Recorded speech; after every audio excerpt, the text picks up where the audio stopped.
Police எல்லா உண்மையும் சொன்னதுக்கப்புறம் நம்ம பாண்டியனுக்கு அப்படியே ஆடி போகிறாரு. வெளியில் வந்து அப்படியே நடுங்கி போகிறாங்க. ஏன்டா இப்படி பண்ணிட்ட? அப்பா விட்டுருங்கப்பா, நீங்கள் மாமா கிட்ட எதுவும் சொல்லிக்க வேணாம், இதை அப்படியே விடுங்க, அவருக்கு நல்லா ஆகட்டும். டேய் இவ்வளோ நல்லவனா இருக்காதடா அப்படின்னு சொல்லிட்டு வெளில வராங்க. சரவணன் இங்கே ராஜிலாம் என்னாச்சு மாமா என்னாச்சு அப்படின்னு கேட்குறாங்க. ராஜி ஒன்றும் இல்லைம்மா அப்படின்னு சொல்லிட்டு, என் புள்ள உன் புருஷன் இவ்வளோ நல்லவனா இருக்கான் தெரியுமா அப்படின்ட்டு, இது எல்லாத்தையும் பண்ணது அந்த குமார், எனது அவனை அப்படின்னு சரவணன் பொங்க. டேய் இதுக்கு தான் சொல்லக்கூடாதுன்னு நானே நினச்சேன், சொல்லிவிட்டேன் தெரியாதனமா, ஏன்டா இப்படி பண்ற? பொறுமையா இருக்கேன் பாரு, எல்லாத்தையும் கண்ணால பார்த்துட்டுமே உன் தம்பி எவ்வளவு அமைதியா இருக்கான், நீ ஏன்டா இப்படி பண்ற? கொஞ்சம் பொறுமையா இரு, எல்லாம் மாமா காத்தாண்டா ப்ளீஸ்டா அப்படின்னு சொல்ல கொஞ்சம் அடங்குறாங்க. ஆஸ்பத்திரிக்கு வராங்க. இங்க பாத்தீங்கன்னா செம்ம காண்டில் இருக்கான். அவனை உள்ளார பிடிச்சு போட்டாச்சு, இனிமே எந்த பயமும் இல்லை. பாத்தீங்களா நீ அப்படியே உங்க புருஷன் தூக்கிக்கிட்டு தெரிஞ்சாரு கதிரு கதிருன்னு, எப்படி ஒரு காரியத்தை பண்ணிருக்கான் அப்படி இப்படின்னு சொல்லிட்டு இருக்கேல. கரெக்டா பார்த்தா பாண்டியன் வராங்களா.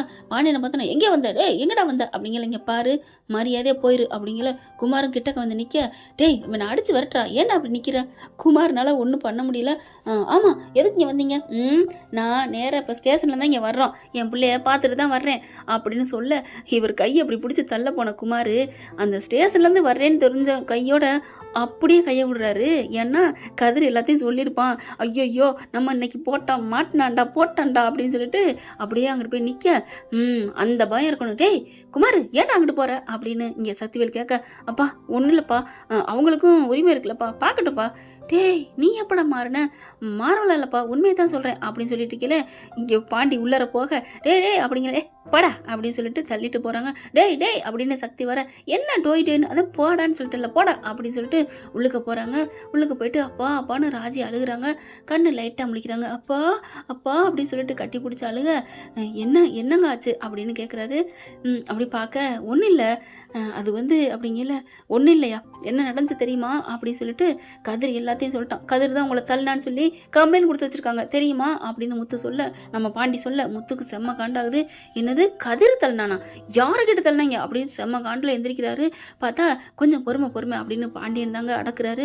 எதுக்கு அதெல்லாம் அடக்க முடியாது, இதை யார் தள்ளினது எனக்கு தெரியும், எல்லாம் அந்த குமார் பையன் பண்ண வேலை அப்படின்னு சொல்ல அப்படியே ஆடி போறான் குமார். ஐயோ பெரிய பையன் போட்டு கொடுத்துட்டானே. சக்திவேல் பார்த்தா ஃபோன் எடுத்துட்டு வக்கீலுக்கு ஃபோன் பண்ணிட்டு அங்கிட்டுக்கிட்டே தெரியான். அவனை எப்படியாவது உள்ள இதான் சாக்கு, தள்ளி விட்டுருக்கான், அவனை விடக்கூடாது, அவன் குடும்பத்தை ஒவ்வொருத்தவங்களா ஆணி வேரோட பிரிக்கணும். சக்திவேலு கனவு கண்டுட்டு இருக்கான், பகல் கனவு. இங்கே அதுக்குள்ள பாண்டி சொல்ல அப்படியே முத்துவேல் ஆடி போறாரு. ஐயோ வைரம் பாஞ்ச கட்டாய அவன் புள்ள, அவன் எப்படியா பண்ணுவான், அதுவும் தெரியுமே, என்ன பண்றது, அவன் வெளியிலையும் சொல்ல மாட்டேங்கிறான். குமார் பழிய போட்டு அனுப்புனது அவன் தான், ஆனாலும் அவன் தான் தள்ளான்னு சொல்ல மாட்டேங்கிறானே. அப்பதான் நினைக்கிறாரு, கதிர் ஏதாவது பண்ணானா அதுக்கு ஒரு காரணக்காரியம் இருக்கும், எனக்கு நல்லா தெரியும். ஆமா கண்டிப்பா அவன் பண்ணா ஏதாவது ஒரு காரணக்காரியம் இருக்கும்பா அப்படின்னு ராஜி சொல்ல, ஆமாம்மா நீ ஒரு வருஷத்துக்கு மேல வாழ்ந்திருக்கில்ல, நான் இப்போ ஒரு வாரம் தான் அவன் கூட இருந்திருக்கேன், தங்கமான புள்ள தெரியுமா, அந்த புள்ள என்னை தள்ளி விட்டுன்னு சொன்னா உலகம் அடுக்குமா, என்ன நீங்க இப்பெல்லாம் விட்டுட்டு இருக்கீங்க, நாங்க என்ன பண்றது, அப்பா நான் ஒன்றும் பண்ண முடியலப்பா, இந்த குமாரன் தான் அப்படி பண்ணிவிட்டான் அப்படி சொல்ல, அவங்களுக்கு அறிவே இருக்காதுமா, சீக்கிரம் போயிட்டு எந்த தப்பும் இல்லைன்னு சொல்லிட்டு உன் புருஷனை வெளியில எடுமா அப்படிங்கிற. போலீஸ் வர்றாங்க.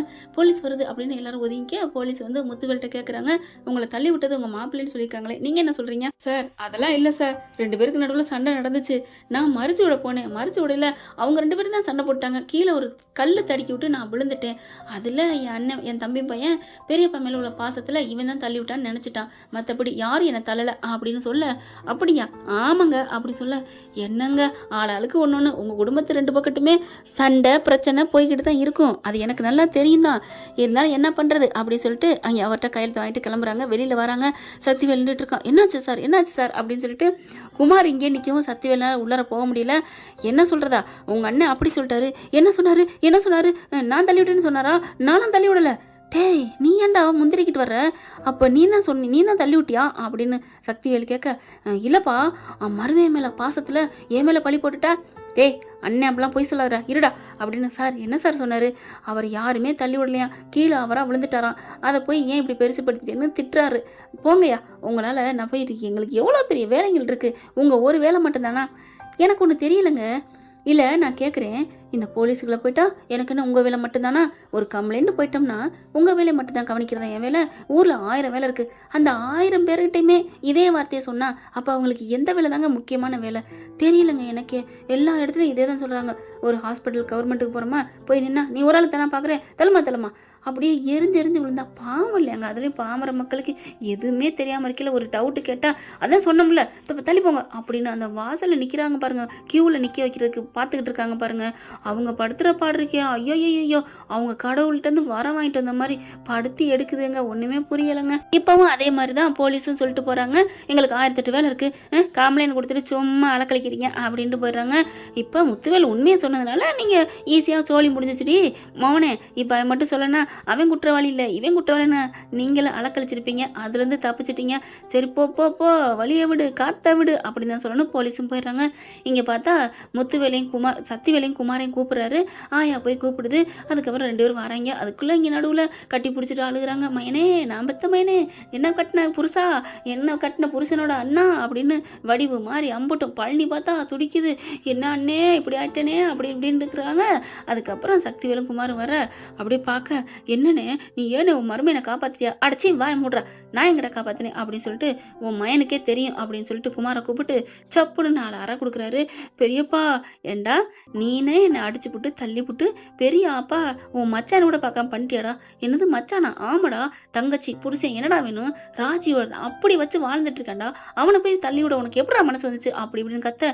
அண்ணே என்ன சொல்ற, நீ இன்னும் கனவு கண்டியா, என் பிள்ளை தான் கம்ப்ளைண்ட் கொடுத்தான், கம்ப்ளைண்ட் கொடுக்கறது பெருசா காப்பாத்துறது பெருசாடா. அடா அப்படியே அவன் தள்ளி விட்டுருந்தாலும் என்னை காப்பாத்திருக்கோம்ல, இவன் ஏன் இங்கே வந்தான், என்னை எதுக்குடா ஆஸ்பத்திரி கூட்டி போகாம அங்கே ஓடுனா. ஆனா என் புள்ள மாப்பிள்ள பாத்தியா எப்படி கொண்டாந்து விட்டுட்டு ஜெயிலுக்குள்ள தன்னடக்கமா இருக்காண்டா, உங்க மேல எந்த பழியும் போடாம. இப்ப உனக்கு புரியுதா இல்லையா அப்படிங்கிற சக்திவேல அடங்கி போறாரு. ஏண்டா அண்ணன் சொல்றது உண்மையா, அண்ணனை தள்ளி விட்டு நீயாடா அப்படின்னு சொல்லிட்டு அடி அடின்னு சாத்துறாரு. போட்டு முத்துவேல் காலில் விழுக வச்சு, இந்தானே பொடினே இவன் நீ என்ன பண்ண அப்படிங்கிறாங்க. அட போட நீ வேற அப்படின்னு சொல்லிட்டு இருக்கீல. அடுத்து அங்கே பாண்டி எல்லாரும் வெளில நிற்கிறாங்க.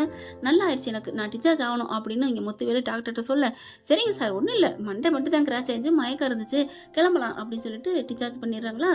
நேராக ஸ்டேஷனுக்கு போகணும் அப்படின்னு முத்துவேல் பறக்க, அண்ணே அதெல்லாம் அவனை விட்டுருப்பாங்கண்ணே அப்படின்னு சொல்ல பாண்டிகிட்ட கேட்குறாரு, ஃபோன் பண்ணியா அப்படிங்கல.